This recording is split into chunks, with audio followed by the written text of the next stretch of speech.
જેતપુરમાં બંધ મકાનમાં ચોરીનો પ્રયાસ નિષ્ફળ, સીસીટીવીના આધારે પોલીસ તપાસ શરૂ.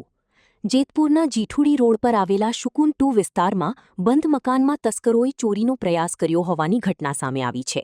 સમગ્ર ઘટના ત્યાં લાગેલા સીસીટીવી કેમેરામાં કેદ થઈ છે. પ્રાપ્ત માહિતી મુજબ તસ્કરો બંધ મકાનમાં ઘૂસી ચોરીનો પ્રયાસ કરી રહ્યા હતા ત્યારે પડોશીઓને શંકા જતા તેઓ જાગી ગયા હતા. સ્થાનિકોની સતર્કતા જોતા તસ્કરો દિવાલ કૂદીને સ્થળ પરથી ફરાર થઈ ગયા હતા, જેના કારણે ચોરીનો પ્રયાસ નિષ્ફળ રહ્યો હતો. ઘટનાના સીસીટીવી ફૂટેજ સામે આવ્યા બાદ જેતપુર પોલીસે ફૂટેજના આધારે આરોપીઓની ઓળખ અને શોધખોળ શરૂ કરી છે. રિપોર્ટર રાકેશ પીઠડિયા, જેતપુર.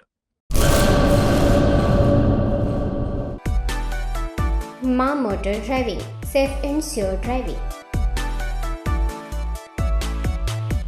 ડ્રાઇવિંગ એ શોખ સાથે આપની મોટી જવાબદારી પણ છે. અમારા ઇન્સ્ટ્રક્ટર દ્વારા સચોટ અને સરળ માર્ગદર્શન. આપની રોજની તાલીમની માહિતી મેળવીને શું અધુરાશ છે એના ઉપર પૂરું ફોકસ કરાય છે.